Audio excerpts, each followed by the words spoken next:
Our federal government has managed to kick the can, financial consequences down the road for generations. The question becomes, why now?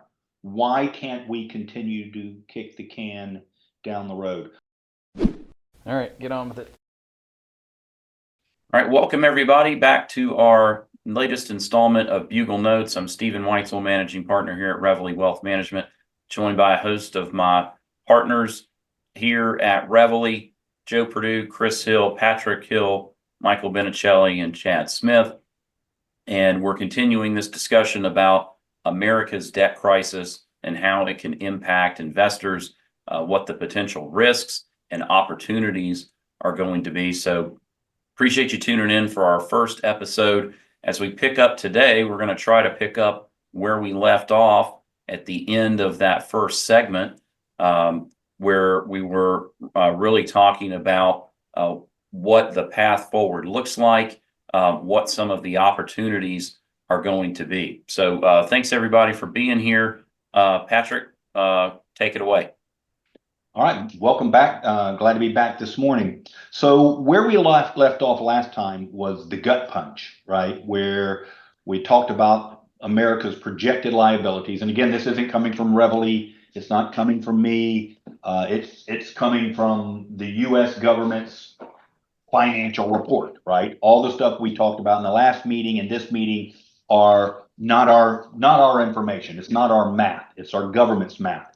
And they are projecting 120 a deficit or debt of just over $121 trillion by the end of their projections, which is 75 years. And of course, that's bad enough. But the gut punch was the fact that this was total federal non-interest expenditures. And so that $121 trillion, we haven't even factored in the cost of carrying that debt. And so when we look at the rising interest rates, what are they going to look back and what does that impact on our federal budget deficits going forward? It's staggering and it's unsustainable. And again, not my words, unsustainable is what our own government has told us. Christopher did a little research. I think we talked about it in the last podcast, where since the first time they used that in their budget projections, first time they told us that America's government's policies were unsustainable was all the way back in 2020.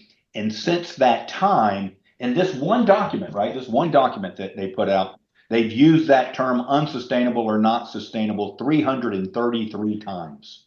And so it's like they're waving this massive red flag that, guys, we got a problem. And the federal government continues to ignore it. We talked about it being a fiscal time bomb. I believe that's the absolute case. Hey, a decade from now, interest costs are expected to consume, this is Congressional Budget Office, interest costs are projected to consume 27% of all federal spending. And that's based upon a 3.8% baseline rate. Every percentage point that is above that would add an estimated $35 to $45 trillion interest cost over the next 3 decades. So let me ask you guys, do y'all think interest rates are going to stay at 3.8% for the next 10 years with this rising deficit pressure, with this rising pressure of interest rates finally kicking in? I mean, we've gone, back in 2021, the budget office, Congressional Budget Office, they projected a $905 billion deficit for 2024. Anybody seen those numbers? What we actually have here 3 years later? Mm-hmm. It's not 900 billion. It's closer to 2 trillion. Right. So I'm looking at a number of 35 to 45 trillion based on 3.8% from a budget office that is consistently understating the risk. So we know the risk is there. This is nothing new.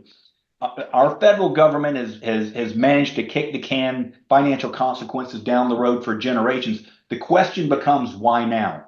Why can't we continue to kick the can down the road? Now, if I could, I want to go back for just 1 second to the last podcast we talked about a footnote in that paragraph that would make those numbers we just looked at small. And there is some debate in the economic community and the financial community about what that footnote means. So let's just skip that it's any worse than it is showing on this screen, right? It's already so bad that it's unsustainable. So it doesn't matter if it doubles or triples. It doesn't matter that they haven't factored in interest rates. They're already telling us it's unsustainable. And what does unsustainable mean? This cannot continue. So I think we need to focus why now, and does the election change anything? Right? I mean, somebody want to chime in here on what we're hearing about Dodge and the group that's going to try to cut expenses? I'll say this: we've even had this week, Jay Powell was interviewed, and the current Fed chair, and he even said that America's budget is unsustainable.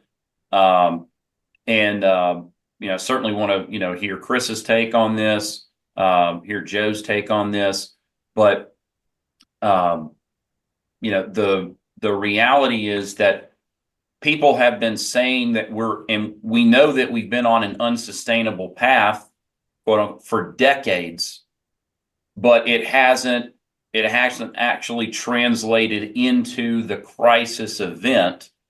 But I'm certainly want us to discuss why we feel like it's going to come to a head potentially sooner rather than later. And I'm sure it has to do with the fact that we're now, with the additional interest expense that we're paying on the debt, we're going to have a tremendous amount of supply of U.S. Treasuries that are sold, printed, dumped onto the market to raise this money.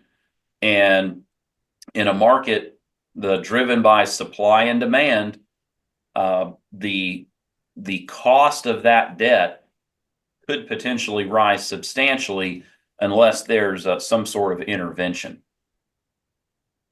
Yeah, I think, why now, that issue is an interesting question, because this has been talked about for so long, but correct me if I'm wrong here, Patrick, but I think one of the things that brought this front and center for the the economic community in general is once we crossed over that 100% threshold, right? Debt to GDP over 100%. And that those nice round numbers kind of bring things into focus. Now,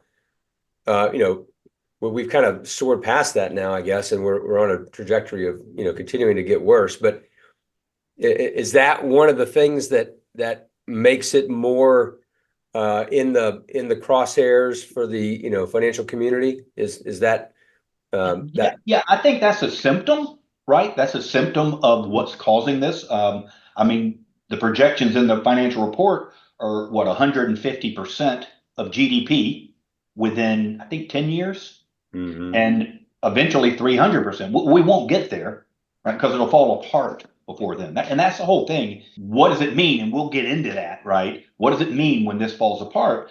But it's the economic ramifications for us. What does it do to the market, right? What does it do to our accounts? What does it do to bonds? I mean, God, you guys are certainly going to know that better than me. What would happen if we had a substantial spike in interest rates as the markets figure out that we can't pay off this debt without either inflating our way out of it or printing our way out of it?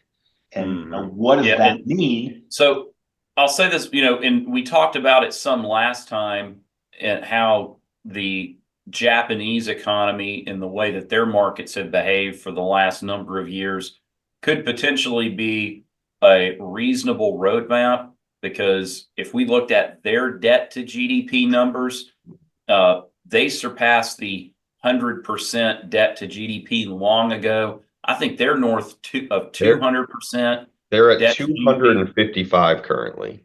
255.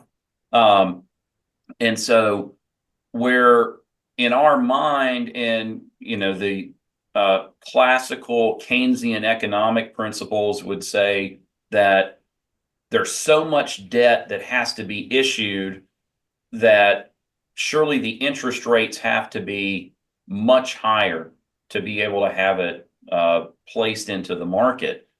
But that isn't the case in Japan. Now, Japan is also not the largest economy in the world. They're one of the largest economies in the world, but interest rates in Japan are among the lowest in the world. And but if we could put up a chart of the Japanese yen, I think the yen really started to fall in value relative to the U.S. dollar about 10 years ago, if I remember that correctly. Chad, do you remember that? Yeah. So I'll work on pulling that up right now. Yeah, so I think I do think it was around 2013. Yeah. Around 2013 is when we saw the yen start to weaken materially. It went from around, so the exchange rate yen to dollar was around 77 in late 2012. And today it's 150 yen to the dollar. So the value of the yen has been cut in half over the last 11 years as their debt to GDP ratio has exploded. Their interest rate regime has been suppressed. We talked about the whole yield curve control thing with the Bank of Japan last time, and how they've really not allowed the market to dictate what their interest rates are, and that's kind of across the yield curve. The Bank of Japan owns well north of 80% of all of their treasury issuance. But the victim in their case was their currency, was the yen. And their citizens. Well, and their citizens, yeah. If they're the spending that they do, right? The imports in the Japanese economy heavily import reliant. They don't have any energy; they have to import all of that. Now, obviously, they have a national economy, around technology and some industrial production and things like that. But the value of their currency around the world, or in the United States, vis-a-vis the U.S. dollar, has been cut in half. And so, I think, that may be one example that we could look at. Again, never knowing exactly how it's going to work out. But when they crossed one of those critical thresholds and decided that they needed to intervene to keep rates low, because their situation, and even now they're talking about potentially allowing interest rates to float more, be more market driven, that if interest rates spiked and went to close to the levels that we have in our country right now, then that situation becomes untenable. So, back to this point about why we're worried about this now. My take on it is that this is the first time we're really having a discussion about the federal government spending on interest crowding out other things, right? This is the first time where, the amount of debt that we have could materially impact the average consumer. Your Social Security, your, whatever other discretionary government expenditures there are things that are potentially at risk just because of supporting this debt. So, in my mind, that's why we're talking about this now, why it's starting to come to a head. It's just the first time that we're really in this position. Yeah, and again, to me, that's a symptom, not the cause, right? It's a symptom. And as long as we're on Japan, and I believe we talked about this in the last podcast, you want to know how it impacts investors. If you're a Japanese investors, your main index, right? It's below where it was in what, 1989? Yeah, so I think it's the Nikkei is it's getting back to the same level that it peaked out at. The Nikkei 225, it went to 39,000, I believe. If I can get the data to go back quite that far here. It didn't last very long because fell back. it has dropped below where it was in 1989 since. So if you're an investor or retiree and you're trying to have some growth to keep up with inflation, which of course they've had if their dollars, if the yen has weakened, how do you survive your retirement in any kind of decent level lifestyle? And Japan's not America, right? I mean, Japan having impacts on the world is one thing. If we start to struggle to sell our bonds, that doesn't just impact us, that impacts everybody across the globe. Right. And to tell you, I keep saying symptom. I personally, what I think what lights this powder keg, right? It's not even a can anymore. It's a keg. Is the last of the baby boomers, and I'm a baby boomer, right? The last of the baby boomers, 76 million of us hit retirement.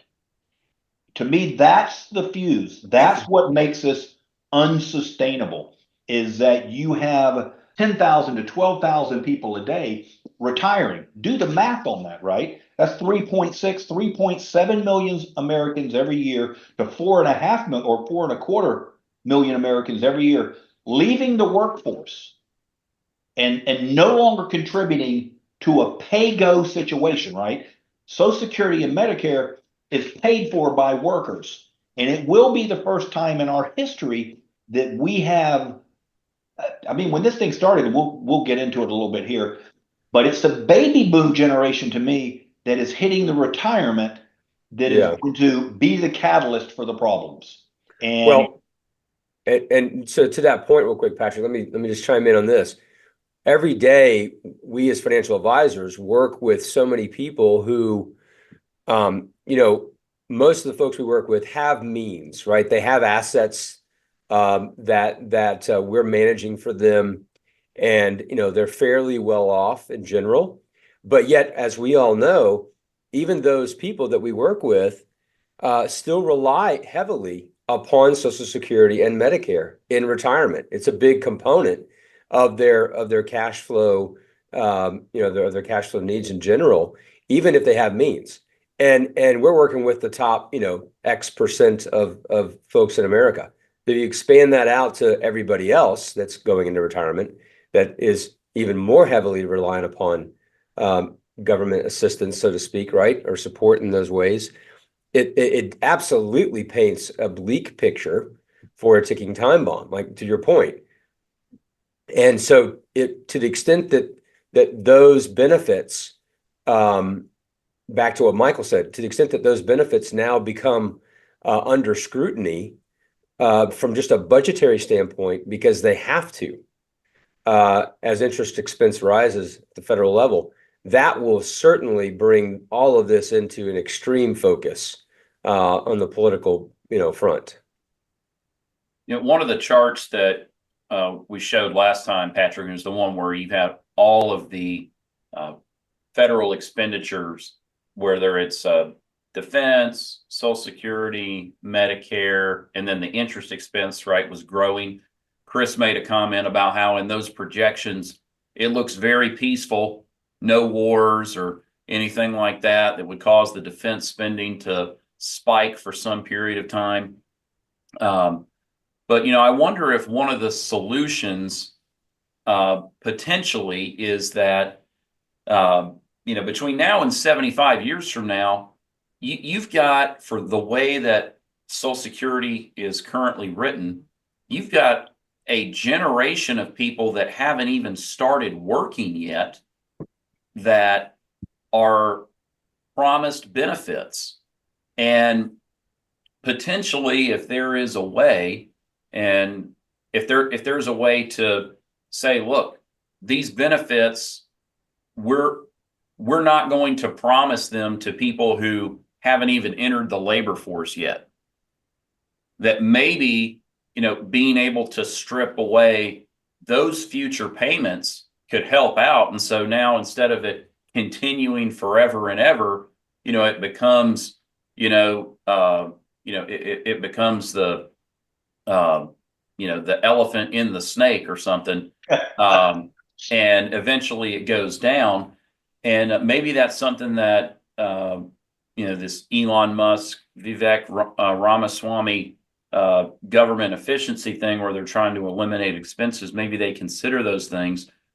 But the other thing that I'm kind of reminded of is that, we hear so many people talk about, and it's true, our clients that are of retirement age, and you hear people talk about how they paid in to their Social Security and they want to get it. They put in, they want to get out. And there's this idea in our minds, or in the minds of most Americans, that the government has been maintaining some sort of savings account for them with what they put in, and that money's just been sitting there being invested like it's a 401k of some kind that's going to get annuitized, when the reality is it's a tax.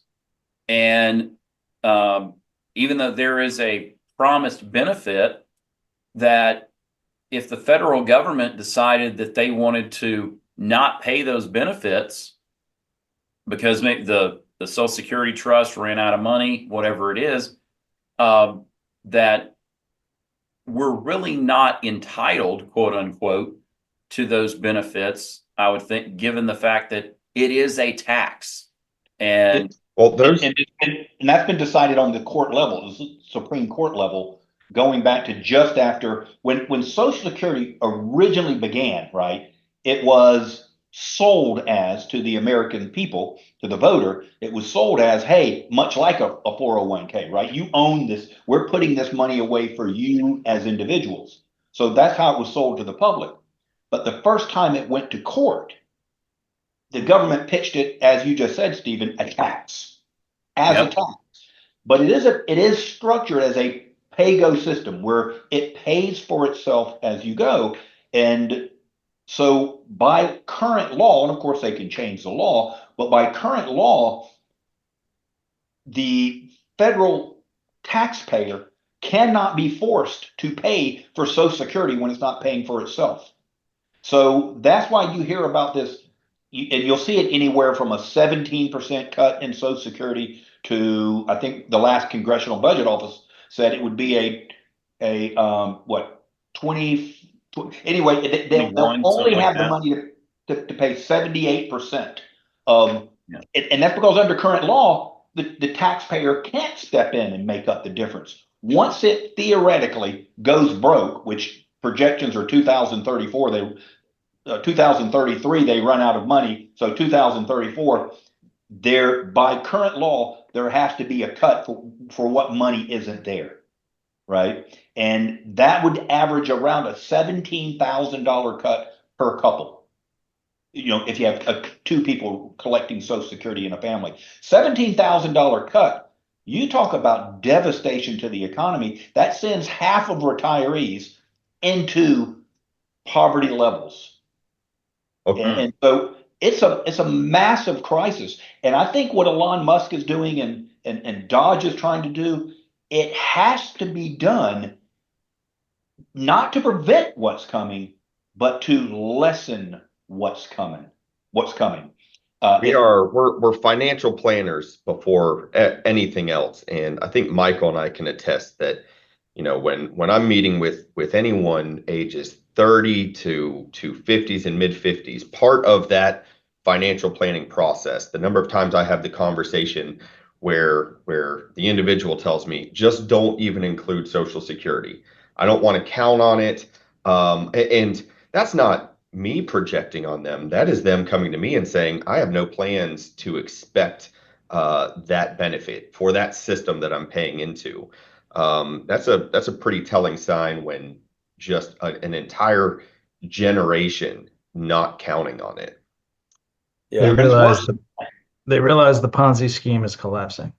It is, but it's worse than that, right? For workers, far worse than that, because the only way to save the cuts that we're looking at, right, the massive cuts to Social Security checks, the fact that Medicare will only cover, is it projected to only cover 89% of scheduled benefits. And keep in mind, they're wrong on these numbers at a rate somewhere between 60 and 70% on the low end, right? So they're wrong again and again and again, that when they say, hey, we can only cover 89% of Medicare benefits starting in 2036. If we back up a few years, they said, well, it would be 94%, right? It keeps getting worse because of all of this, all the expenses and all the people retiring. It keeps getting worse. So you think about, as financial planners, what's going to happen to save this system is they're going to have to increase the level of payroll taxes, which the same people we're helping to say, hey, we're not going to get Social Security. I think they're wrong about that. They'll get something, but their expenses are going to go up. Business owners' expenses are going to go up. As to adjust for what's happening, they have to increase taxes on workers, right? So workers are stuck between increased taxes, not counting on Social Security, and still having to prepare for themselves for their own retirement. It's a nightmare scenario. Yeah, and where that becomes a real issue is if you look at the labor force in the United States now, and it's as small today as it's been in many generations, right? We talk about the baby boomers, how many of them there are that are retiring. And so the participation in the workforce, the level of workers in the economy today is virtually unchanged over many years. And so you now have a lot of people that are going to be looking to take benefits out of this system. They paid the payroll tax, quote unquote, paid into the system for their 30, 40 years of working. Now they want to start those claims, or it's time for them to start those claims. And the people that are left to work to pay the benefits, now that they need them, there's fewer of them. And so I think that's where you're saying that the demands on the current workers are only going to increase. Let's, if you have an increase in payroll taxes for employers, they're going to pass that along to consumers, which inevitably rears its head in higher inflation, which means higher interest rates, which perpetuates the problem even more. So, well, yeah, theoretically, higher inflation should mean higher interest rates. Sure. Right. The other side to that, going back to Japan, is you could have inflation, interest rates from some other, sort of intervention could be lower, but how you pay for that is the value of the currency declines. Right. Mm-hmm. It doesn't buy you as much. One of the things that is different about Japan versus us is that, a lot of what has transpired for them as their debt level has risen, coincidentally, has been dealing with a post, bubble popping scenario, right? So I mean, they had a massive bubble across the board and everything that burst, and then the deflationary effects of that, on the back end is one of the countervailing forces there. The other one is they are not the yen, with its weakness that it's sustained for so long now. Where there's a difference is, of course, their currency is not still the predominant reserve currency of the world. And so that, for the time being, does afford us a lot of, let's say, wiggle room, right? That's the big question, though, is does that change as we go forward? To what extent does the US dollar still being the reserve currency of the world, meaning it's in high demand, regardless of the problems that we have, there still is a demand for dollars around the world. When does that change? And then that may also become a big catalyst for really when things when there's a tipping point to have to deal with these issues. But one thing that I just want to go back to for Japan, Patrick asked a question earlier about, the impact on their citizens, right? Because the Nikkei peaked out in 1989 at 39,000. And here today in December of 2024, it's at 39,000. So we're talking about 35 years worth of unchanged from point to point. But there was an 80% drawdown in the Nikkei from the peak to the bottom during the financial crisis in 2008. And so the only thing that could have potentially spared the Japanese investor is diversification.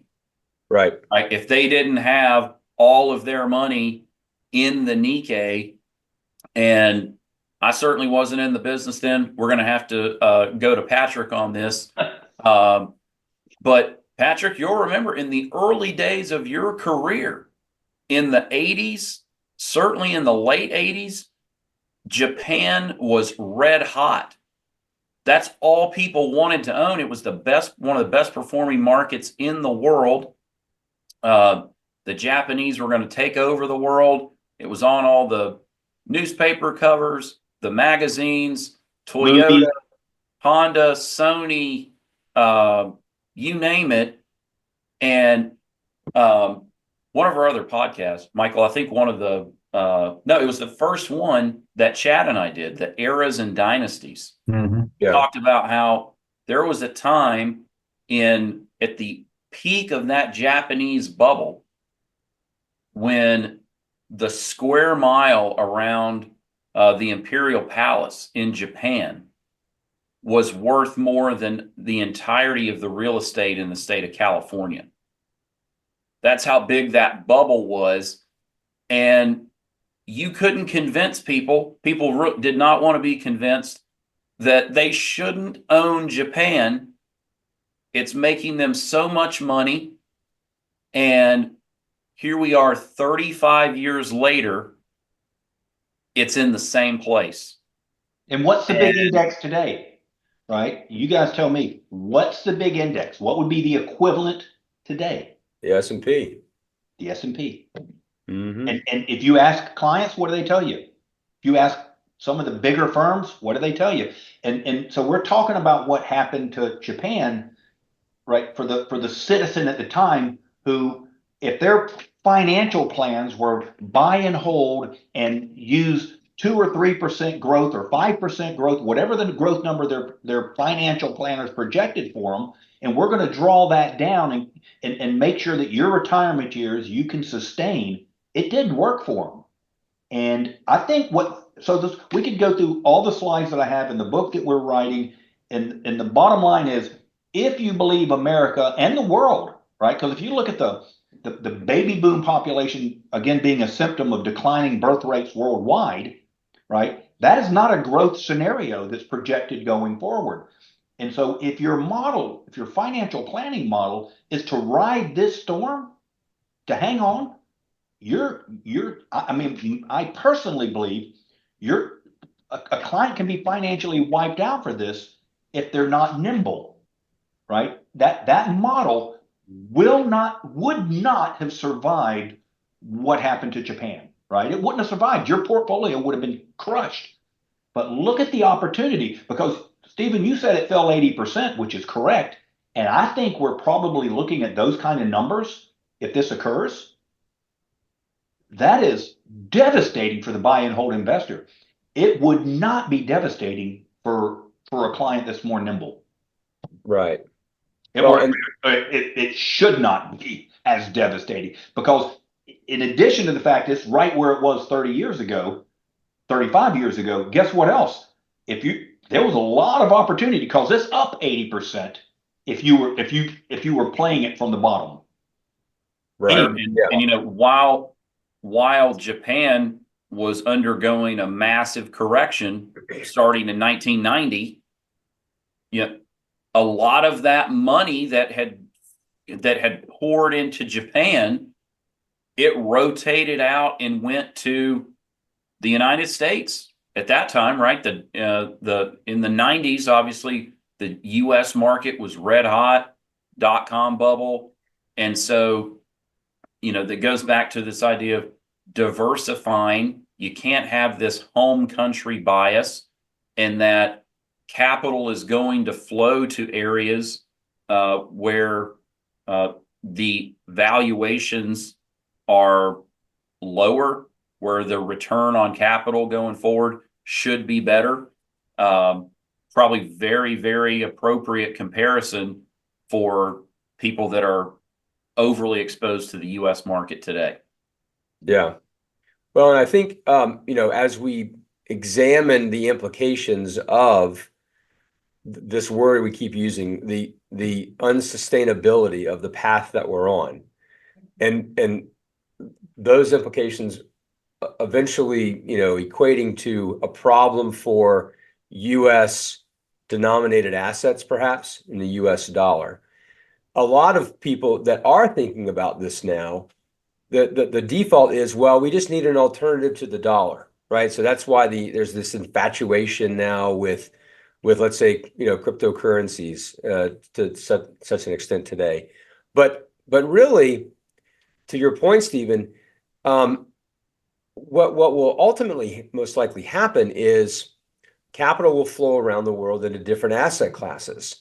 And so rather than clinging to one particular solution as an alternative to, let's say, the dollar, well, what we think is important is the ability to adapt to whatever that looks like in the future. We're painting a pretty dire picture here right now, because the math points to that. But ultimately, we don't know exactly when this is all going to manifest negatively.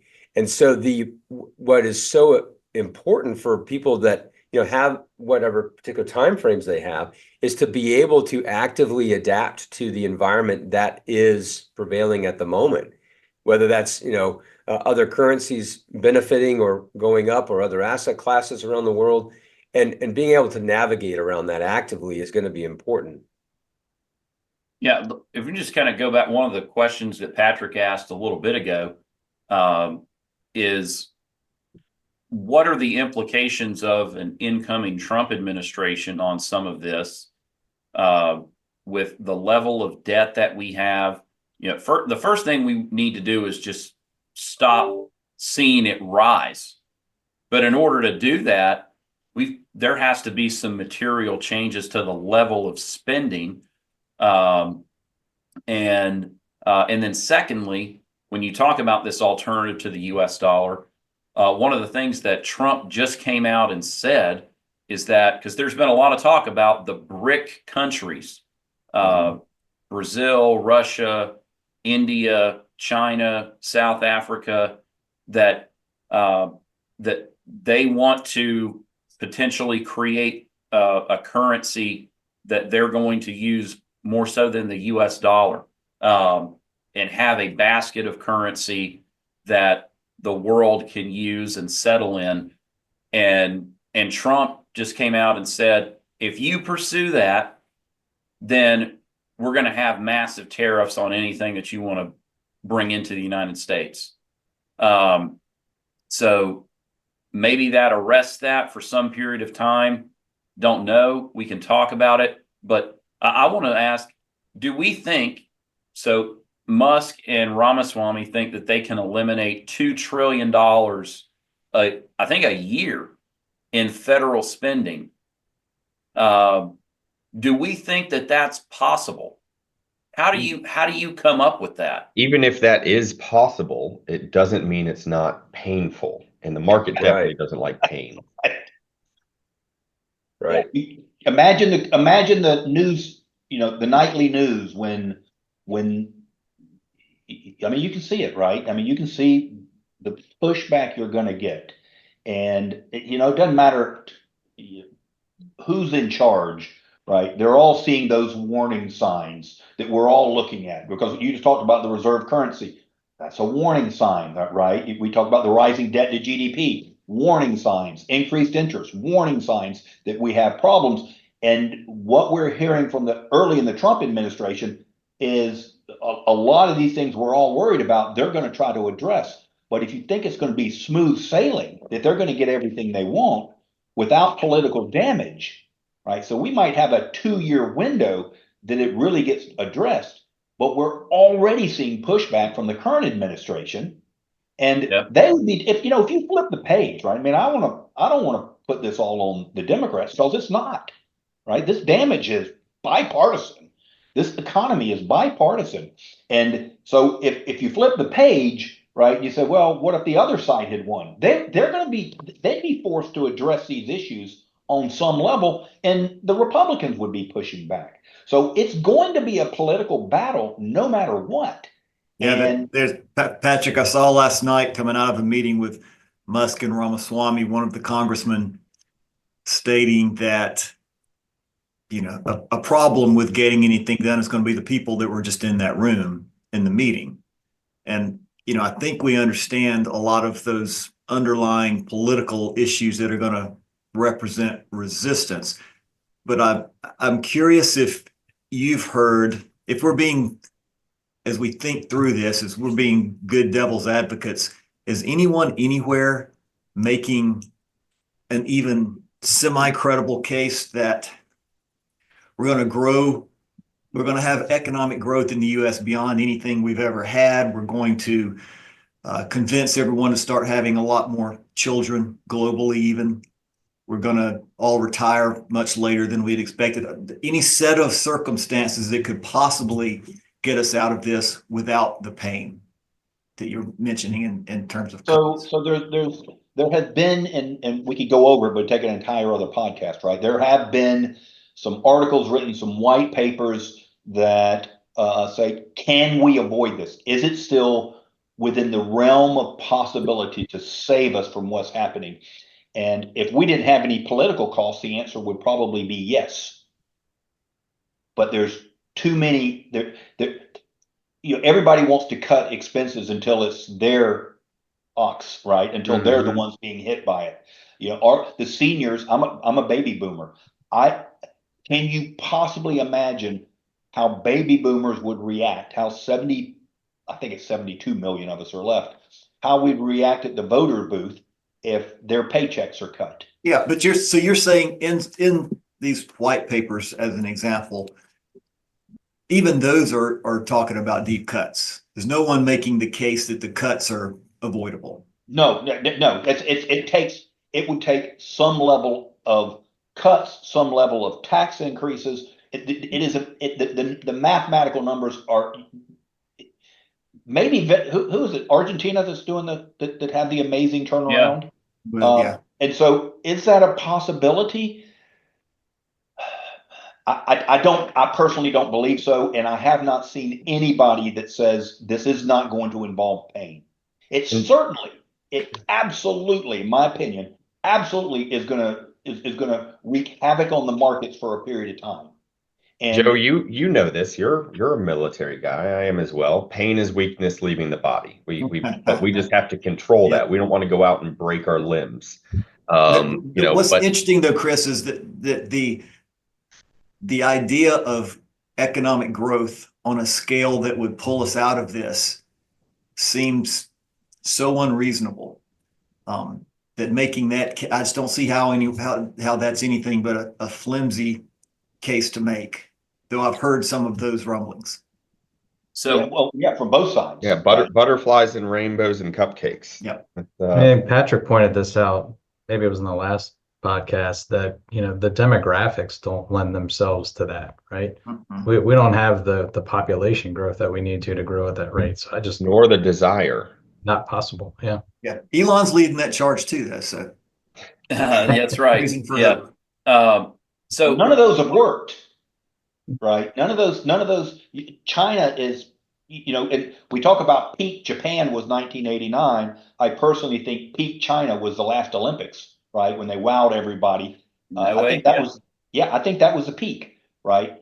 And their issues are driven by a lot of things, but primarily demographics, right? That's a shrinking nation. And everything they've tried to do to fix their birth rates has failed.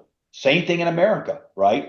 We have a serious problem. I personally think, again, that America has the best shot at getting out of this better off than the rest of the world because people want to come here. But if we were to learn to bring in skills that we need, finances that we need, education levels that we need, don't really care where they come from, but they've got to be able to contribute to the economy almost immediately for us to have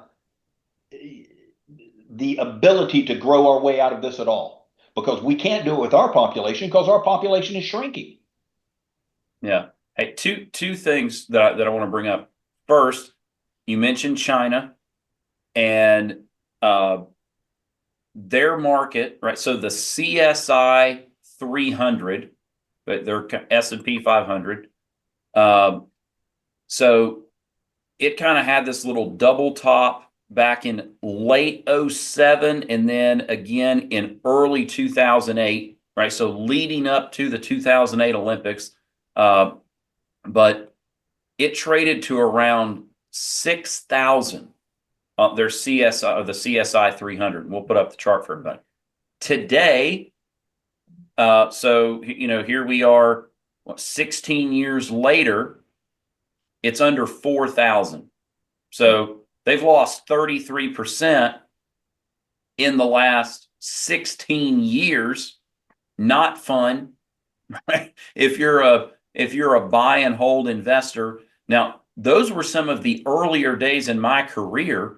And, people will see when they look at the chart, I mean, their index went in 2005, went from 800 to 6,000 in 3 years. I mean, just a massive explosion. That's all everybody wanted to invest in. It was red hot. Now nobody wants to touch it.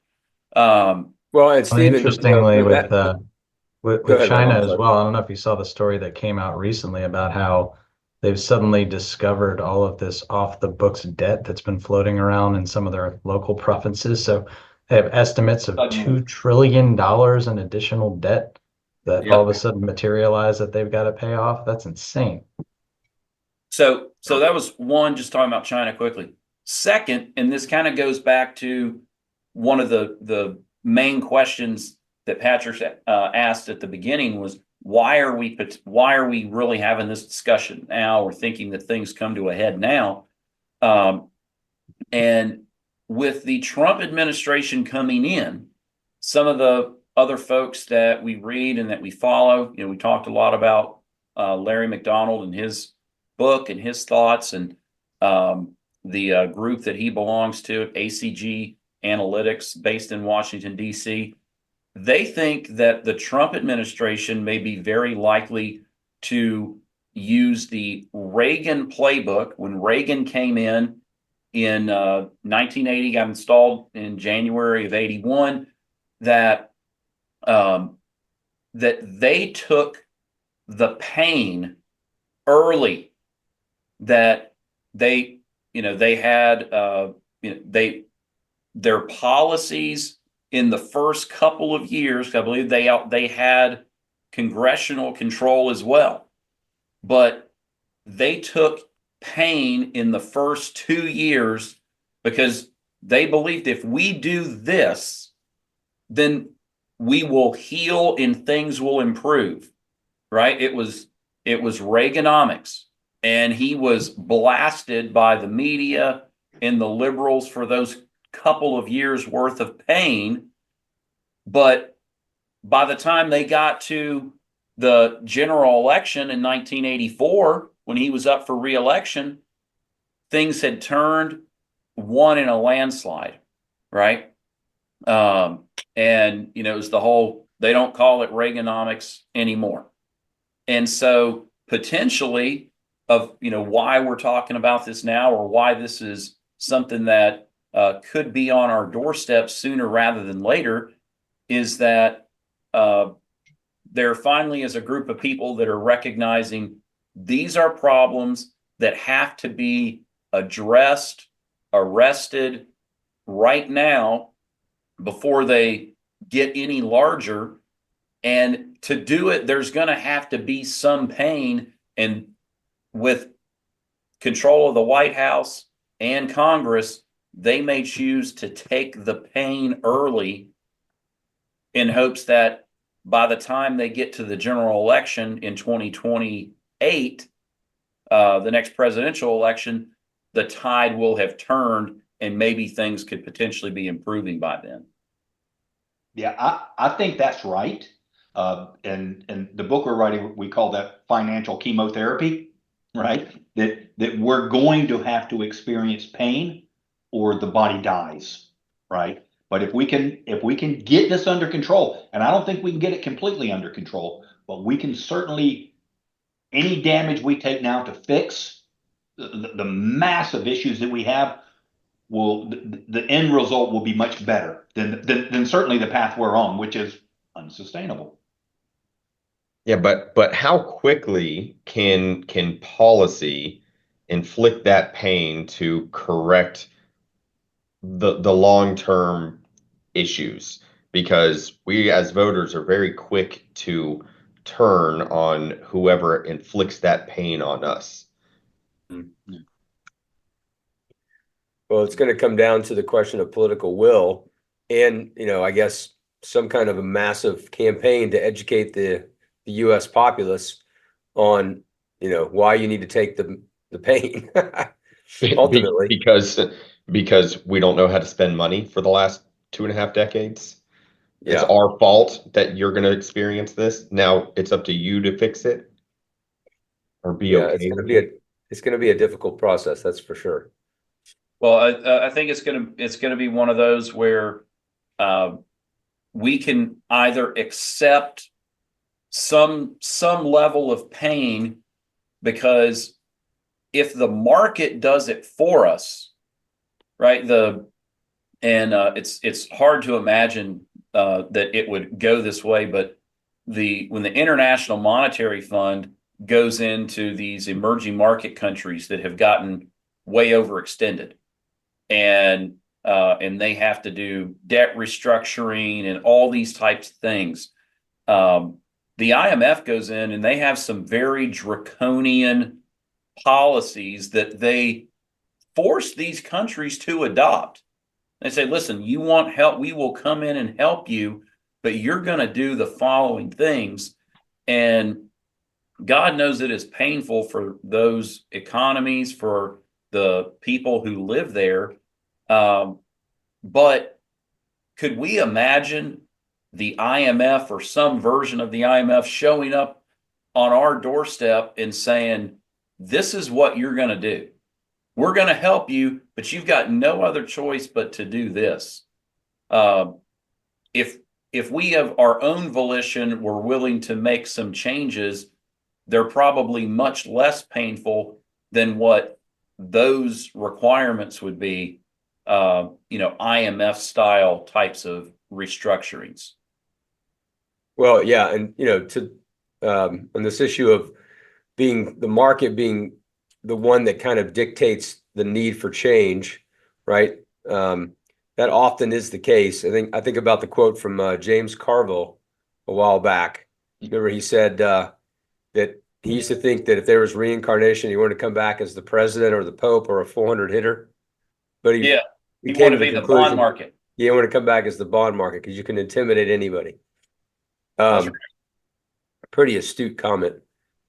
But yeah, that may that's probably where we're going to start to see a lot of this, play out and be forced upon policymakers initially is in the bond market. Which means what for bond investors? Yeah, which means watch out, right? So what that ultimately looks like is if the bond market sniffs out risk, right, then that means, just back to what Stephen said earlier, supply and demand dominates. So if there's at the same time as the U.S. Treasury has to issue a lot of bonds to deal with deficits, that's supply. Then at the same time, there are people that are not wanting to buy those bonds. There's a buyer strike because of the the concern for risk that is perceived by bond investors, then you see bond prices fall. Of course, interest rates rise. And then that may just look like capital flowing elsewhere in the world. So, we've got to be on, and for us, and back to how we navigate this, we'll see that in price. Price trends begin to fall in one area. That leads us to, exit that area, and then price trends improve in other areas. We'll allocate capital there. But it's going to require being nimble and not just, sitting back with a passive approach in any portfolio, in my opinion. You said, talking about the IMF forcing things, right? And then we go back to what Reagan did. And I started in 1984, so I felt the ramifications but personally, on a personal level, and certainly in portfolios, where the ramifications when Reagan said, hey, when that administration said we're going to feel the pain, when they took that model, well, my first mortgage was 13.5%. But mortgage rates got up to 18, 19%. Treasury rates were at 21%. And people didn't ever think those rates were coming down, right? They thought, hey, if we're at 21%, we're going to stay there forever. And, so that kind of damage, what that inflicted on the markets in those years, is what we really should be focusing on, is how do we protect our clients, or how does Wall Street protect itself from the damage that's going to happen. No matter what they do, there is going to be damage to this market, unless, Joe, you're right, somehow we figure out we can just flat grow ourselves out of this. And the cards are certainly stacked against that. Certainly. Well, I mean, it does just reinforce the notion of the necessity for diversification. And then, of course, applying some active approach to that diversification, which is the essence of what we do. But that flies in the face right now of what many people are infatuated with, which is just U.S. dominance, U.S. market dominance right now. And the tendency that people have from a, just an investor psychology standpoint is to, pile into what has been doing the best, which has been U.S. stocks, at a time when, if you look out if you look, instead of in the rearview mirror, look out the windshield, you see some problems on the horizon that we need to be careful with. And so, I think it's important for us to continue to emphasize the importance of diversification, and then, being active and nimble as we move forward in this landscape.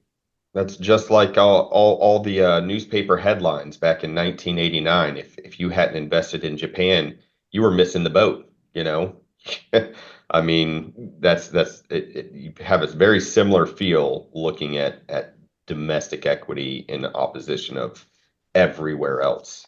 Yeah. Yep. Well, I think that's a good place to wrap this one up. So, I want to thank everybody again for joining this conversation today. And again, not that we have the answers and know exactly where we're going, but we're trying to have an honest dialogue around this problem and this challenge that we know that we're going to have to face. And it seems like maybe there's some political will to try to address some components of it, but there's going to be some pain at some point in time.